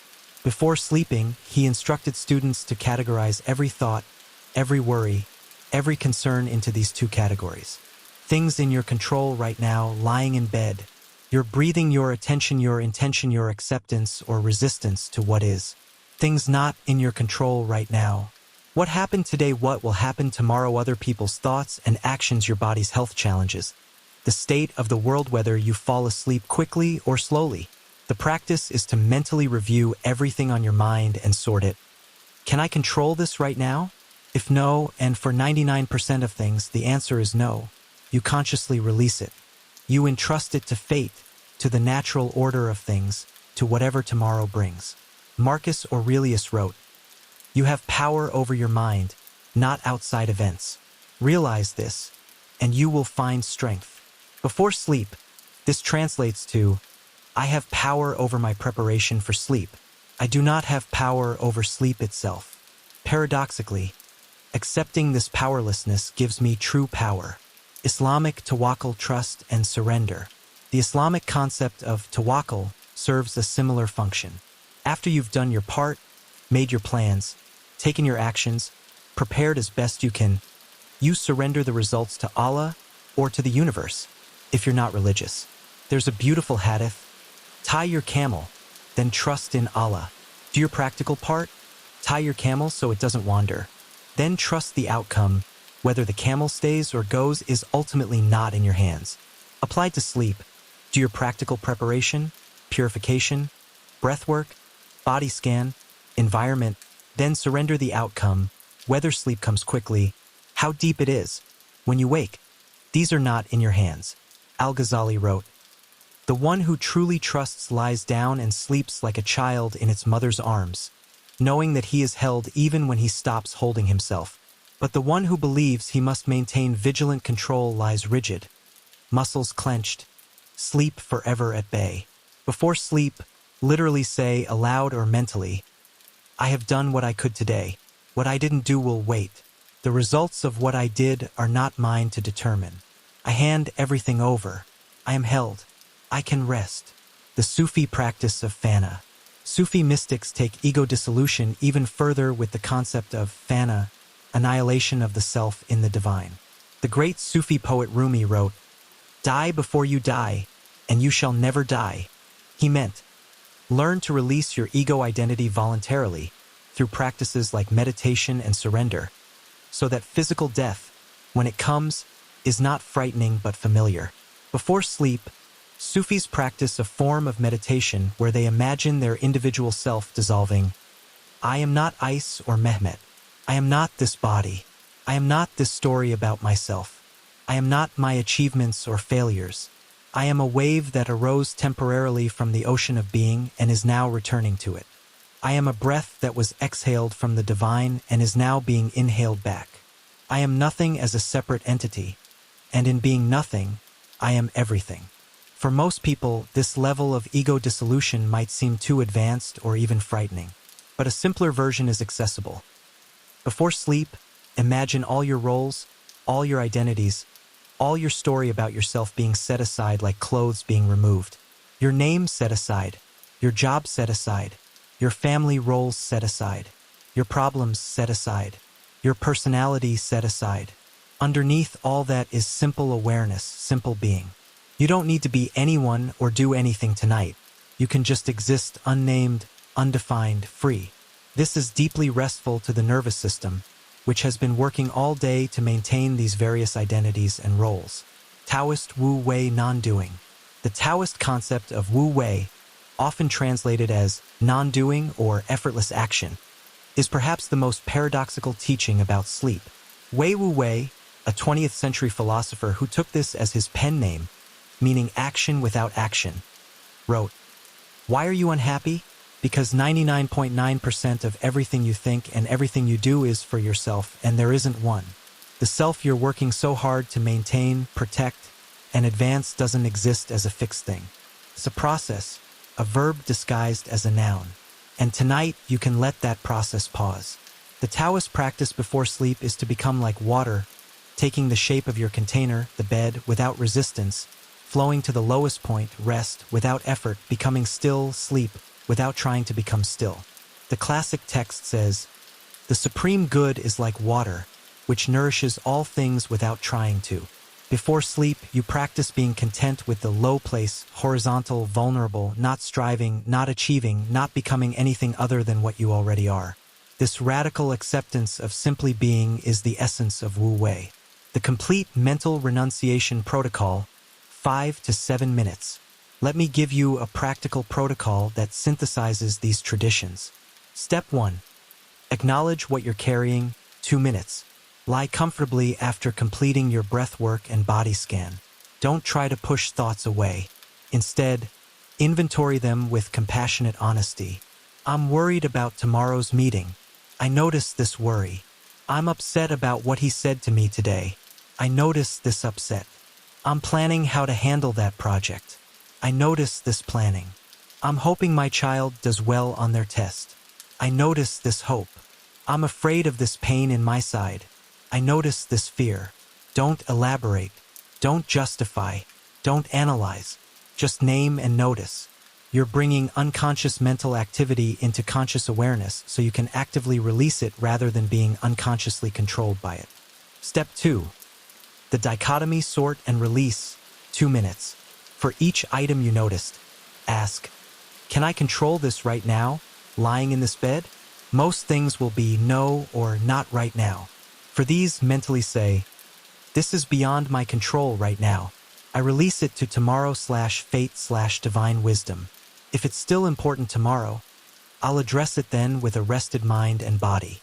For the rare thing that is in your control right now, like remembering to set your alarm, either do it immediately if possible or place it in a mental morning box.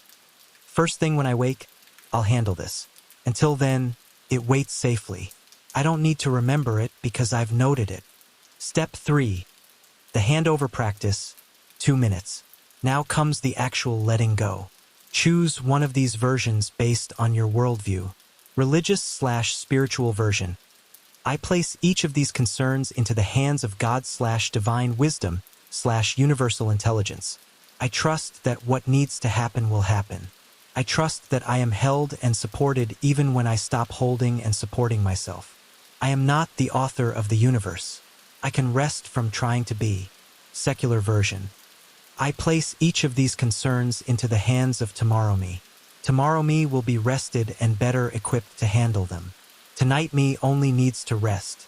I trust the natural process of renewal that occurs during sleep. I trust that problems often solve themselves when I stop forcing solutions. Nature-based version. I return these concerns to the universe that birthed them. Just as the earth doesn't worry about tomorrow's weather while it spins through the night, just as trees don't plan next year's growth while winter approaches, I don't need to manage what cannot be managed right now. I trust the fundamental orderliness and intelligence of existence. As you say these words, aloud or mentally, physically imagine opening your hands and letting something heavy drop from them. Feel the relief in your shoulders, your chest, your breath. You've been carrying these weights all day. Now you're setting them down. Step 4. The ego release, temporary death, 1 to 2 minutes. This is the deepest release. Say to yourself, for the next 8 hours, I resign from all my roles. I am not your profession. I am not your family role's mother, father, son, daughter. I am not your identity labels. These are what I do and the relationships I honor, but they are not what I am in my deepest being. Tonight, I return to simple existence, simple presence, simple life resting in itself. Like a wave dissolving back into the ocean. Like a breath being drawn back into the source. Like a thought releasing back into empty awareness. When I wake, I can pick up these roles again if they're still needed. But for now, I am free. I am no one and everyone. I am nothing and everything. I simply am. If this feels too abstract or creates anxiety rather than peace, try this simpler version. Tonight, I am not trying to be anyone or do anything or become anything. I am just a living body that needs rest. That's enough. That's everything. Step 5. The final surrender, 30 seconds. End with one definitive statement of release. Choose one and repeat it 3 to 5 times until you feel something shift. I surrender. I trust. I let go. Repeat. Not my will but natural wisdom's will. Not my control but trust. Repeat. I release all effort. I allow all rest. I trust completely. Repeat. Simply, let go, let go, let go. Repeat until you feel it. After this final statement, stop all mental activity. Stop doing the practice. Stop thinking about whether it's working. Stop monitoring yourself. Just lie there in simple openness, like an empty vessel waiting to be filled with sleep, like a field lying fallow, like a child who has cried themselves out and finally rests in mother's arms, like coming home after a long journey and finally being able to put your bags down. When thoughts return, and they will, you'll notice you're thinking again, maybe 30 seconds after you stopped, maybe 5 minutes. That's completely normal and not a failure. When you notice thought activity has resumed, don't judge yourself. Simply note, thinking is happening, and return to one simple phrase, I let go, or I trust, or I surrender. Say it once gently, like a reminder to yourself. Then return to openness. Do this as many times as necessary. Each return is not failure, it's practice. You're training your mind that letting go is safe.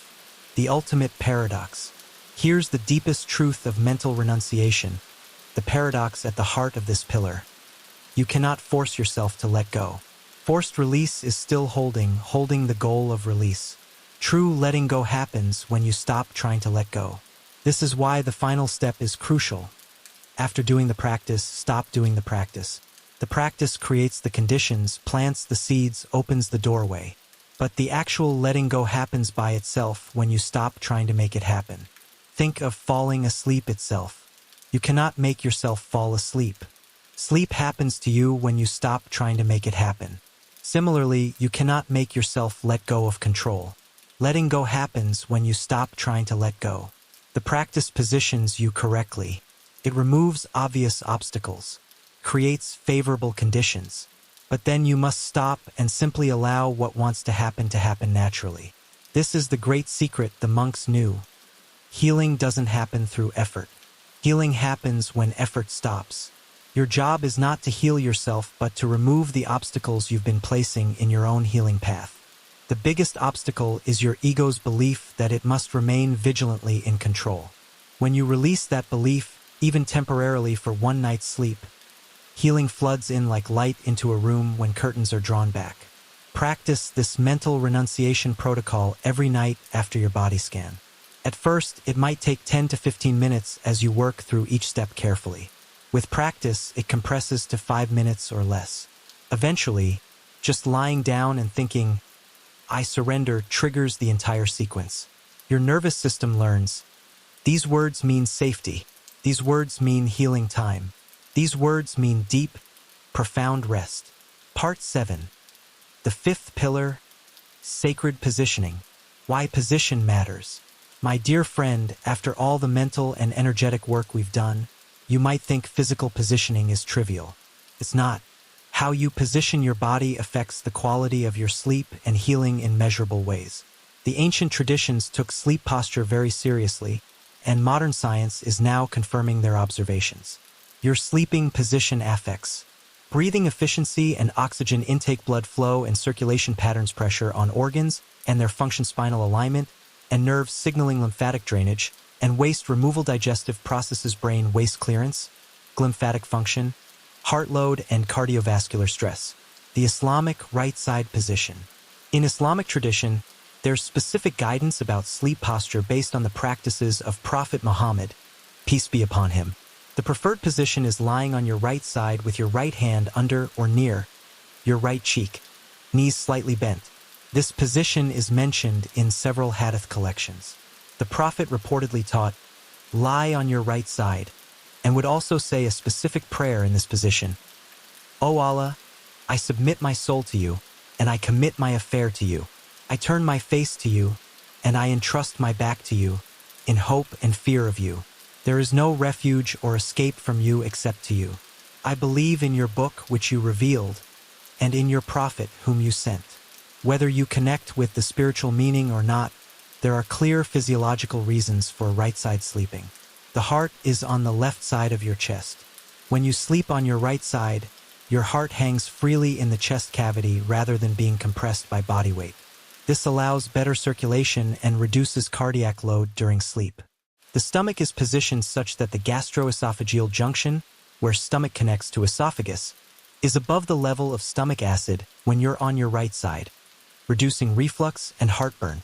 The liver, located on your right side, benefits from this position for its intensive nighttime detoxification work. The Islamic tradition also teaches that this right side position with the hand under the cheek mimics the traditional Islamic burial position, making sleep a rehearsal for death, the ultimate letting go. The yogic understanding of energy channels. In yoga and Ayurvedic tradition, sleep positions are considered in relation to energy channels called nadis. The left nostril is associated with Ida nadi, cooling, calming, lunar energy, and the right nostril with Pingala nadi, heating, activating, solar energy. There's actually a physiological basis for this. Your nostrils alternate dominance throughout the day in roughly 90-minute cycles called the nasal cycle. When one nostril is more open, the opposite brain hemisphere is more active. For sleep, you want Ida, left nostril, right brain, parasympathetic, to be dominant. When you lie on your right side, the left nostril naturally becomes more open due to less congestion from the weight of tissues. Thus, right-side sleeping promotes the calm, restorative energy needed for healing sleep. Some yoga practitioners even practice Swara yoga before bed, closing the right nostril and breathing only through the left for several minutes to activate Ida before lying down. Taoist sleeping Qigong posture. The Taoist tradition has perhaps the most elaborate understanding of sleep positioning. They developed what they call sleeping Qigong, a specific posture designed to optimize energy flow during rest. The classical Taoist sleep position. Lie on your right side, right arm extended forward, bent at the elbow, head resting on or slightly above your right hand, left arm resting along your left side, or on your hip, right leg more bent, like a comfortable 90 to 110 degrees. Left leg straighter or slightly bent, left foot resting on right ankle or knee. This curled position resembles a fetus in the womb, a position of safety, return to origins, and renewal. Taoists believe this position optimizes the flow of qi through the body's meridians, energy channels. They also paid attention to directional orientation. Traditional teachings suggested your head should point east or south. East equals direction of sunrise, and New Yang energy. South equals direction of maximum fire energy in Chinese cosmology. They advised against sleeping with your head pointing north, associated with death and excessive cold energy that could diminish your yang vital fire. Modern sleep science on positions. Recent research has provided scientific validation and some corrections to these traditional positions. Side sleeping, left or right. Optimal for glymphatic system function, brain waste clearance. Reduces snoring and sleep apnea symptoms better for pregnant women, specifically left side. Reduces lower back pressure when done correctly. Right side sleeping specifically, better for heart health, less cardiac compression. May improve digestive motility, can reduce reflux for some people. Left side sleeping specifically, gastroenterologists prefer this for GERD/acid reflux, improves lymphatic drainage on the body's dominant side. Some people feel their heartbeat more prominently. Can be distracting. Back sleeping. Best for spinal alignment if done correctly, can worsen snoring and sleep apnea, not recommended for pregnant women, can increase lower back pain without proper support. Stomach sleeping. Generally considered the worst position, twists the neck, unnaturally compresses internal organs, restricts breathing, creates lower back strain. The optimal healing sleep position. Based on synthesizing traditional wisdom with modern science, here's my recommended position for most people. Modified right side posture. Head and neck. Use a pillow that keeps your neck aligned with your spine, not bent up or down. The pillow should fill the space between your head and the mattress. Your neck should feel supported and neutral. Right arm. Extend it forward, bent at about 90 degrees at the elbow. You can rest your head on your right hand or position your hand slightly forward of your head on the pillow. Left arm. Place it on your left hip, rest it on your belly, or extend it along your left side, whichever feels most comfortable. Legs. Bend your right leg to about 90 degrees. Place your left leg on top, either bent slightly less than the right or relatively straight. Many people find placing a small pillow between the knees very comfortable and reduces lower back pressure. Spinal alignment. Make sure your body isn't twisted. Shoulders should be stacked, more or less. Hips should be stacked. Your spine should maintain its natural curves. Tongue position. From yogic and Taoist tradition, gently rest your tongue against the roof of your mouth, just behind your front teeth. This supposedly completes an energy circuit, but it also prevents mouth breathing and activates parasympathetic responses. Alternative positions. Left side posture. Use the same setup but on your left side if right side feels uncomfortable or you have digestive issues. Listen to your body. Some nights you'll feel pulled to one side or the other. Back position if preferred and no apnea. Place a supportive pillow under your head, not too thick. Place a pillow or rolled towel under your knees to reduce lower back strain. Arms can rest at your sides, on your belly, or on your chest, not behind your head. This creates shoulder tension. Consider a small rolled towel in the curve of your lower back for additional support. Environmental factors. Position is just one element of the larger sleep environment. Darkness. Block all light sources or use an eye mask. Even small amounts of light suppress melatonin. Temperature. Keep your room cool. Ideal is 60 to 67 degrees Fahrenheit, 15 to 19 degrees Celsius. Your body needs to cool down to sleep deeply. Sound. Minimize noise pollution. Use earplugs or white noise if needed. Silence allows deeper rest. Safety.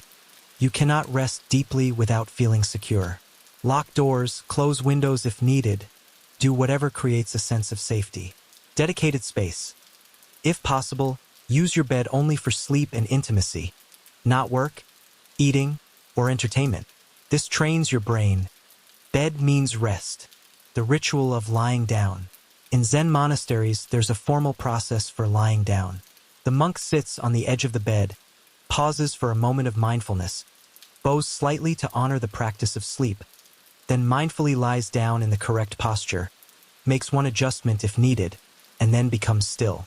No tossing, no fidgeting, no seeking the perfect position endlessly. Just intentional positioning followed by acceptance of what is. You can adapt this. Sit on your bed's edge. Take a moment to acknowledge this transition. Maybe place your hands together briefly. I honor this body that has carried me through this day.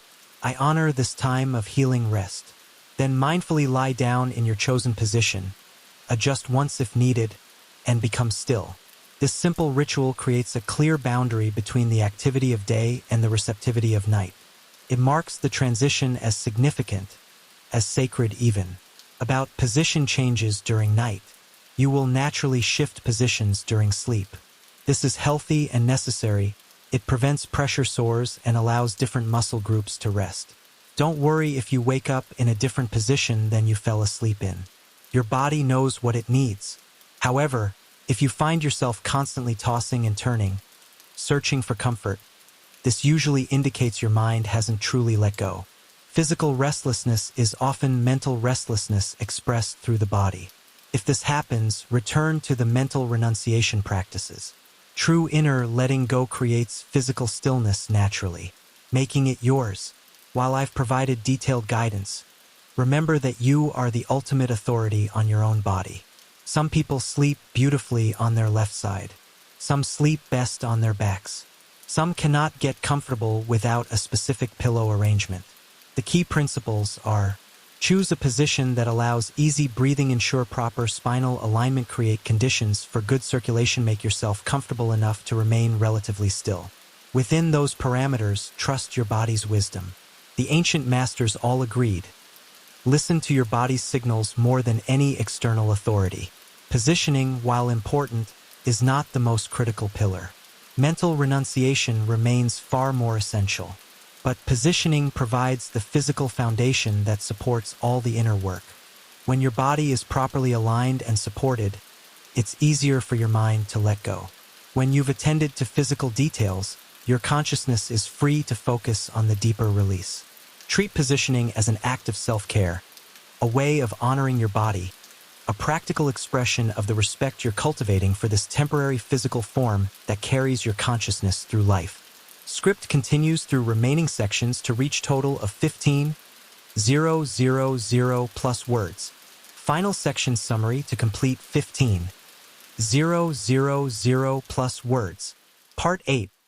The complete 10-minute ritual, 2,400 words. Minute-by-minute integration, Part 9. The paradox of effort, 1,800 words. Why trying prevents success, Part 10. Advanced practices, 1,900 words. Dream work, midnight practices. Fasting, Part 11. Morning completion, 2,000 words. Waking rituals, gratitude. Building habits, Part 12. Closing message, 500 words. Final encouragement and call to action. Closing, 30 seconds. My beloved friend, we've journeyed together through millennia of wisdom, from Al-Ghazali's Persia to Tibetan monasteries, from Marcus Aurelius's camp to Sufi meditation chambers. You now possess the same keys to deep healing sleep that have served humanity for thousands of years. Tonight, you need not do everything perfectly. Just begin. Wash your hands and face. Take 5 conscious breaths. Scan through your body. Release one worry. That's enough to start. Remember always, your body already knows how to heal itself. It's been doing so since you were in the womb. Your only job is to stop interfering. These practices don't force healing. They simply remove the obstacles to healing that's desperately trying to happen. Sleep well, dear friend. May your nights become sanctuaries. May your dreams be peaceful. May you wake each morning truly renewed. If this wisdom has served you, share it with someone whose eyes look tired. Leave a comment about your experience. Subscribe so we can continue learning together. Until we meet again, rest deeply, heal completely, and trust absolutely. Good night.